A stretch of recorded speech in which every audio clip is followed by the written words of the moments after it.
구약 성경의 모든 부분에는 예수 그리스도를 통한 하나님의 구원의 메시지가 있습니다. 오늘 출애굽 사건에는 그 중에 특별히 또한 구원의 메시지가 선명하게 담겨져 있는데요. 그러나 구원의 메시지가 우리의 구원 받는 데만 필요한 메시지일까요? 그렇지 않습니다. 삶의 문제를 푸는 열쇠도 예수 그리스도의 그 하나님의 구원의 메시지를 통해서 우리가 얻을 수가 있습니다. 오늘 이스라엘의 이 홍해 사건에 담겨진 구원의 메시지를 세 가지로 살펴보면서 바라기는 우리가 살아갈 힘도 얻고 삶의 문제에 대한 해답도 찾고 또 가야 할 길도 찾게 되실 수 있기를 주님의 이름으로 축원합니다. 첫 번째로 같이 한번 읽을까요? 시작. 막다른 길에 설 때 하나님이 구원하십니다. 사람이 막다른 길에 서게 되는 그때가 하나님의 구원의 때가 되는 경우가 많다는 것입니다. 여러분 주위에 구원 받아야 할 분들 많이 계시잖아요. 그런 분들이 지금 혹시 사람의 힘으로 해결할 수 없는 그런 어려움 속에 있습니까? 막다른 어떤 길 앞에 있는 분이 여러분 주변에 계시지 않으세요? 지금 그때가 하나님의 구원의 타이밍이라는 것이에요. 하나님께서는 이스라엘을 가나안 땅으로 인도하시다가 일부러 막다른 장소로 가게 하셨어요. 지도를 우리 잠깐 볼까요? 전에 한번 봤던 지도인데 잘 길을 가다가 본문에 보면 왔던 길을 다시 돌아가서 저 허옇게 보이는 저곳에 장막을 치고 머물러라 이렇게 명령하셨어요. 저곳은 처음 보면 굉장히 100만 명 이상 충분히 거할 수 있는 넓은 땅이지만 전투적으로 보면 아주 저기는 이제 뭐라고 하나요? 완전히 그 막다른 곳입니다. 죽을 수밖에 없는 곳이에요. 그러자 이때 애굽 왕 바로는 이스라엘이 홍해 앞 저 막다른 곳에 모여 있다는 사실을 듣습니다. 그리고 이 소식 때문에 바로 왕은 교만해졌어요.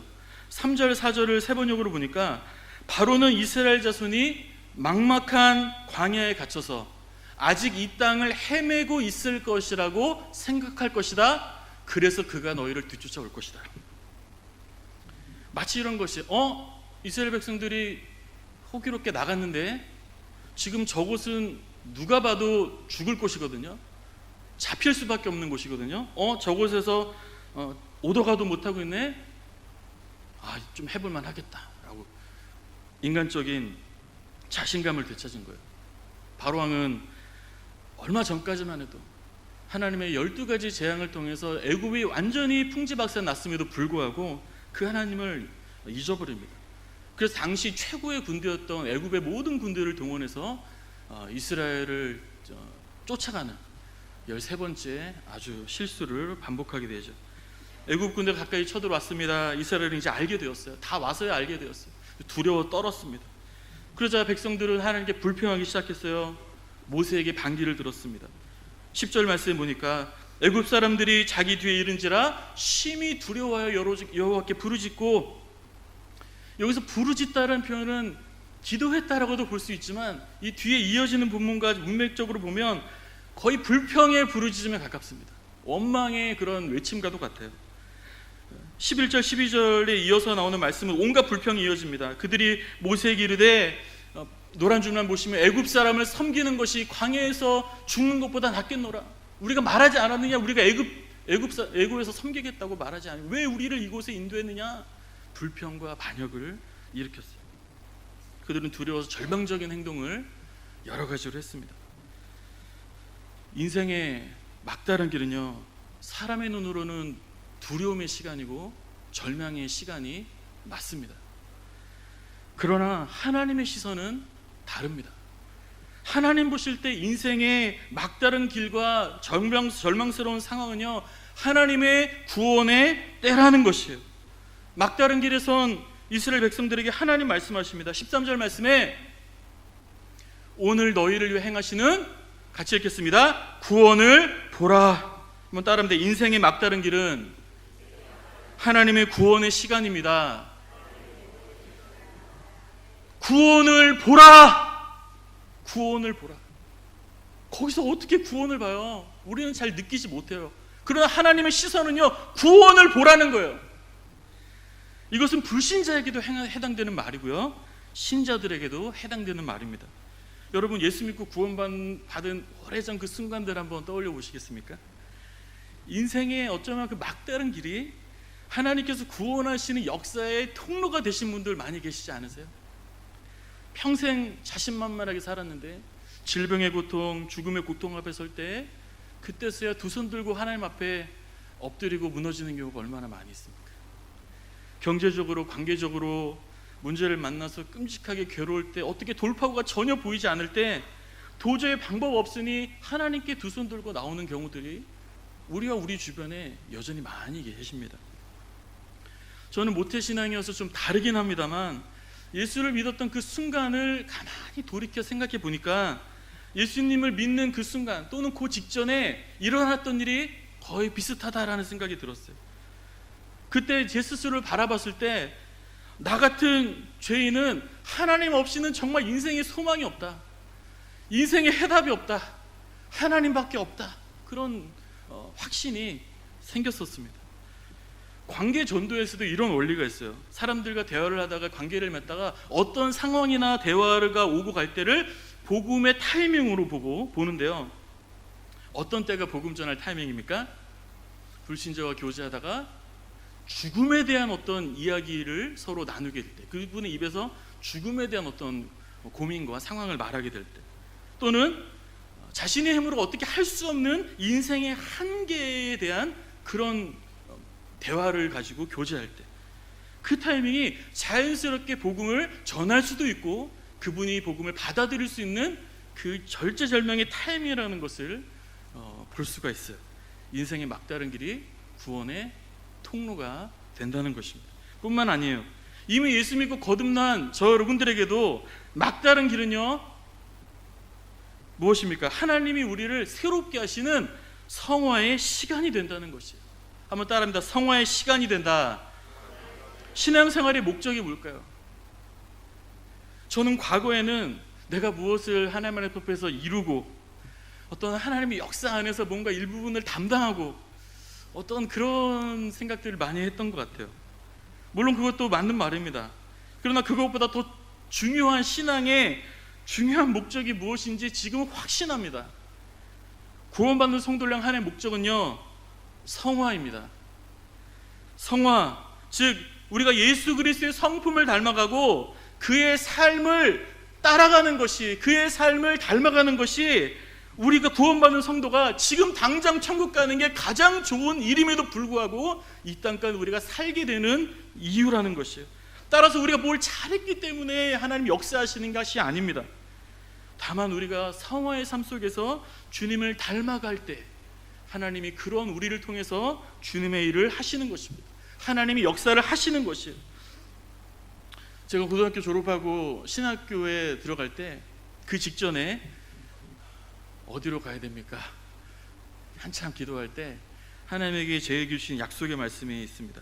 빌립보서 1장 6절인데요, 너희 안에서 착한 일을 시작하시니까 그리스도 예수의 날까지 이루실 줄을 우리는 확신하노라. 특별히 힘들 때 이 말씀 붙들고 많이 기도해요. 하나님 아버지, 제 안에 착한 일 제가 했습니까? 하나님이 하셨지 않습니까? 제가 하겠다고 했습니까? 아직 안 하겠다고 하지 않았습니까? 하나님이 하게 하셨잖아요. 영혼 구원에 나를 구원하신 이 선한 일을 하나님이 하셨잖아요.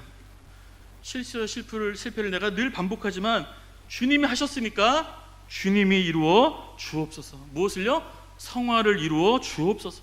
예수님, 내가 닮아갈 수 있도록 주님이 하시옵소서. 좀 포괄적으로 말하면 내 인생을 향한 하나님의 뜻을 이루어 주옵소서. 제 무기입니다. 여러분 주위에 믿지 않는 지인 중에 막다른 길과 같은 문제 속에 있는 분들 계세요? 지금이 바로 그 인생 가운데 일생 일대의 구원의 축복을 받을 수 있는 기회가 되는 줄로 믿고 복음을 가지고 용기 있게 다가가시는, 그래서 하나님이 역사하시는 것을 경험하며 사시기를 주님의 이름으로 축원합니다. 그렇게 끝까지 그분을 사랑하고 섬길 수 있는 타이밍이라는 것이요. 또는 여러분 자신이 지금 막다른 길에 있지 않으세요? 어떻게 해야 되나 정말 고민되고 힘든 그런 상황 속에 있지 않으세요? 여러분 지금은요, 하나님께서 우리 안에서 성화를 하나씩 하나씩 이루어 가시려고 하는 하나님의 시간인 것입니다. 바로 지금이 주님의 소원, 우리 안에서 예수님 닮는 거 보고자 하시는, 그렇기 위해서 우리에게 허락하신 축복의 찬스인 것이에요. 이 사실을 믿고 여러분 고통 가운데 있다면 하나님 말씀에 귀를 기울이시고 순종과 섬김으로 이 하나님의 뜻을 이루시고 승리의 축복을 누리시기를 주님의 이름으로 축원합니다. 두 번째로, 구원은요 우리가 아니라 오직 하나님께서 이루십니다. 애굽의 최강의 군대가 이르렀다는 사실을 목도하고 본 이스라엘 백성들은 두려웠습니다. 그래서 분주해졌어요. 굉장히 분주해져 바빴어요. 어떻게 해야 되냐. 날카로운 말로 모세를 원망하고 대적했습니다. 책임지라고 소리쳤어요. 많은 사람들이 이제라도 애굽으로 돌아가자, 그렇게 자기끼리 뭉쳐서 새를 만들고 그렇게 주장하고 외쳤어요. 근데 제가 이 부분을 가만히 되게 여러 번 봤어요. 여러 번 읽으면서 다시 읽으면서 의아한 것을 발견했는데요, 그것은 백성이 이렇게 원망하고 불평하고 반역하고 당장이라도 애굽에 돌아갈 것처럼 완전히 불신앙의 모습을 철저하게 드러냈음에도 불구하고 하나님은요 여기서 아무런 진노나 저주나 행동을 하지 않으셨다는 거예요. 아무리 봐도 그런 모습이 없었어요. 여기서 발견되는 구원의 원리는 죄와 사망의 권세로부터 완전히 탈출하게 되는 홍해 사건이거든요. 즉 영혼 구원의 역사는 우리가 잘났거나 뭘 잘하거나 그래서 그래 예쁘구나 내가 너 구원해 줄게 이래서 이런 조건들 때문에 주시는 것이 아니라고 하는 사실입니다. 구원은 우리의 태도와 상관없이 하나님이 좋아서 주신 거예요. 여러분 할아버지 할머니 분들께서 특별히 손주들에게 선물 주는데 손주들이 특별히 잘해서 여러분들 주십니까? 그런 경우도 있겠죠. 그런 경우도 있을 수 있겠지만 그렇지 않아요. 저희 아이들도 할아버지 할머니들한테 별로 잘하지 않습니다. 전화 바꿔줘야 겨우 받아서 하고, 근데 할아버지 할머니들은 찾아오길 원해요. 찾아오기 원하고 때마다 선물을 줍니다. 비싼 거를. 잘하는 게 없어요. 에베소 1장 5절에 그 기쁘신 뜻대로 우리를 예정하사 우리를 택하시고 구원하시는데 왜요? 좋아서 하시는 거예요. 좋아서. 하나님 좋아서.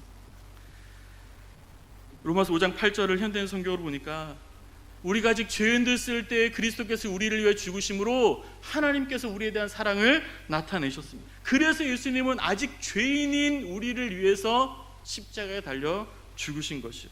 영생은요 우리의 처지나 상태나 행동과 노력과 아무런 상관이 없습니다. 하나님의 무조건적인 선택이고 전적인 주의 은혜로 우리에게 주신 것입니다. 야곱이 어떻게 구원받았습니까? 창세기 5장 23절에 큰 자가 어린 자를 섬기리라. 야곱의 행실을 보세요. 에서가 더 나아요. 행실로 보면. 근데 하나님은 야곱을 구원하셨어요. 하나님께서 야곱을 조건 없이 선택하시고 좋아서 구원하신 것입니다. 얼마나 감사합니까? 우리에게 이루어진 이 일이 얼마나 감사합니까? 얼마나 고맙습니까? 지렁이 같은 우리, 늘 실수와 실패, 배신을 일삼는 우리들의 모습이잖아요. 그런 우리를 어떻게 해요? 사랑해서, 기뻐서, 그래서 구원의 믿음을 불가항력적으로 우리 안에 주셔서 하나님의 자녀로 삼아 주신 것이에요. 어떻게 자녀가 부모를 선택합니까? 하나님이 우리를 택해 주셨습니다. 구원은 우리가 더러운 죄임에도 불구하고 조건 없이 주시는 하나님의 은혜인 것을 꼭 붙들고 살아가시기를 주님의 이름으로 축원합니다. 이제 애굽 군대가 이스라엘 눈앞까지 이르렀어요. 이스라엘 백성은 분주했으니 원망도 하고 불평도 하고 머리도 굴리고 이렇게 할까 저렇게 할까 돌아갈까. 그때 하나님께서는 놀라운 말씀을 하세요.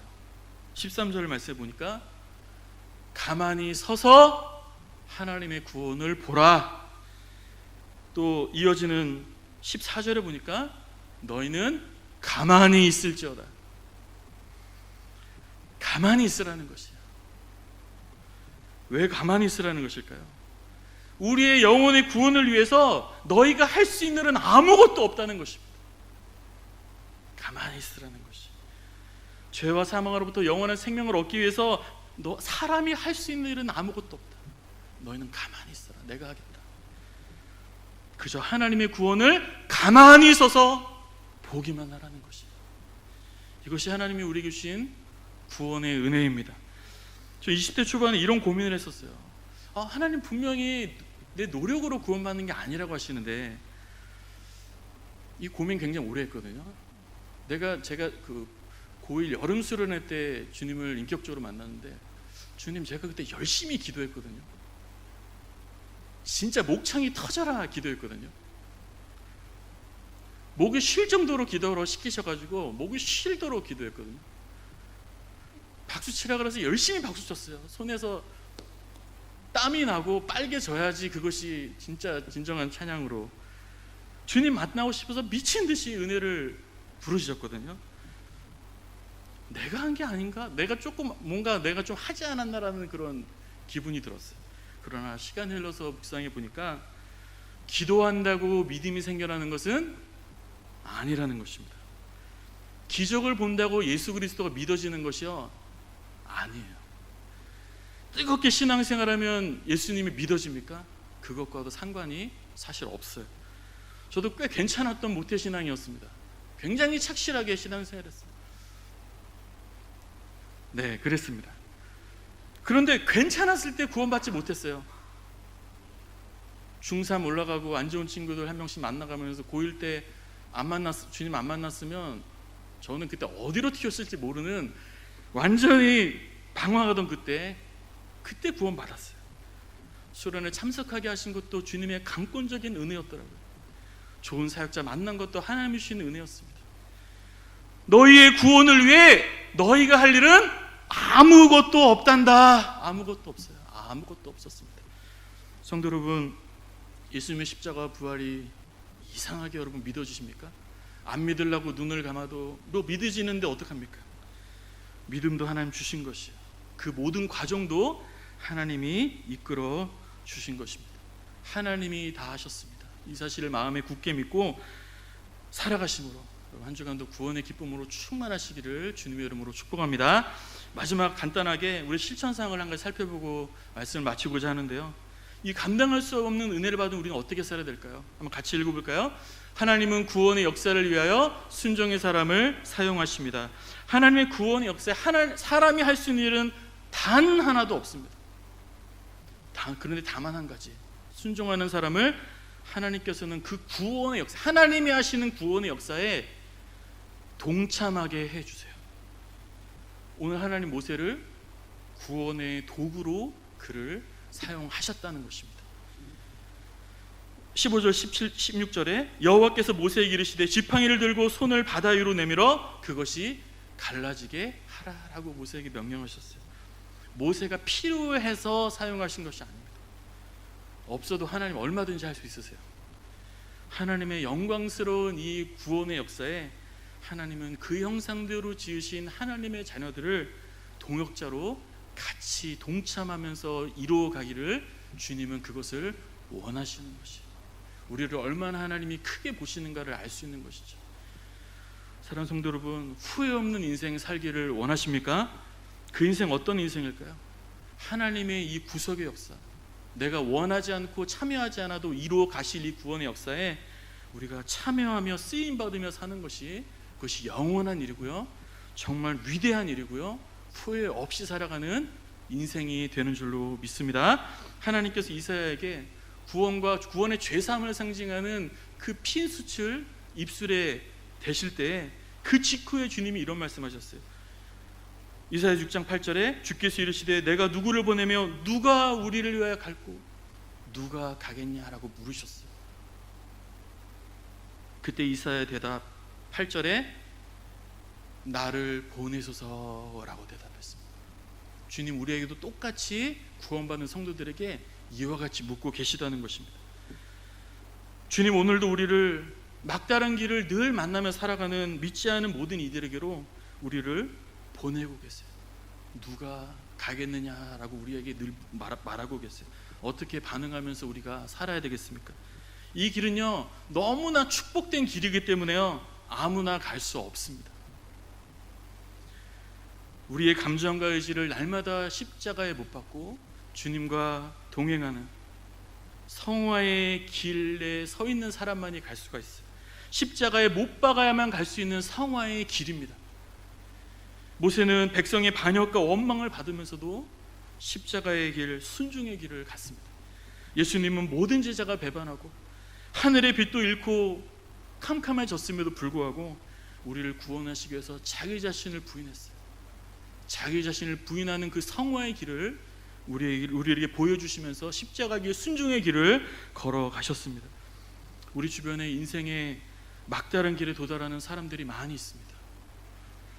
먼저 우리 자신이 막다른 길을 만날 때마다 성화의 삶으로 주님을 닮아가시기를 예수님의 이름으로 축복합니다. 그 성화의 삶 위에서 막다른 길을 만나는 우리의 가족들, 친척들, 우리의 이웃들을 볼 때마다 영원한 이 축복을 반드시 증거하면서 살아가는 가장 행복하고 위대하고 축복된 인생을 이번 한 주간도 살아가시기를 주님의 이름으로 축원합니다. 그래서 하나님의 구원의 역사에 축복의 도구로 쓰임 받으시기를 주님의 이름으로 축원합니다.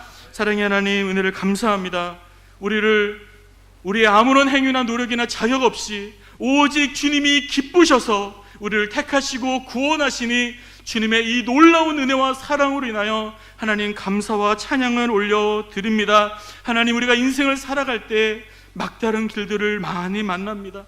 하나님, 우리를 불쌍히 여겨 주셔서 그런 길을 만날 때마다 주님의 뜻이 무엇인지 기억하게 하여 주시고 주님을 닮아가는 기회가 되게 하여 주옵소서. 우리 주변에 막다른 길을 만나는 수많은 인생의 절망을 만나는 자들이 있습니다. 그들을 만날 때 나를 막다른 길에서 구원하신 하나님, 그들도 구원받을 때라는 것을 기억하고 그들에게 믿음을 가지고 담대하게 축복의 통로가 되어 그들에게 다가갈 수 있도록 하나님, 우리에게 믿음과 용기를 허락하여 주옵소서. 주님과 동행하는 성화의 삶을 한순간도 포기하지 아니하고 살아갈 수 있도록 주님, 우리를 인도하여 주옵소서. 주님을 닮아가는 자만이 이 주님의 도구로 쓰이는 받는 줄로 믿사오니 하나님, 인내와 믿음으로 순종으로 살아갈 수 있도록 도와주옵소서. 주님 만나는 그날까지 우리 속에 주님께서 시작하신 이 선한 일을 주님께서 이루어 주옵소서. 하나님이 하실 일들을 믿고 기대합니다. 예수 그리스도 이름으로 기도드립니다. 아멘.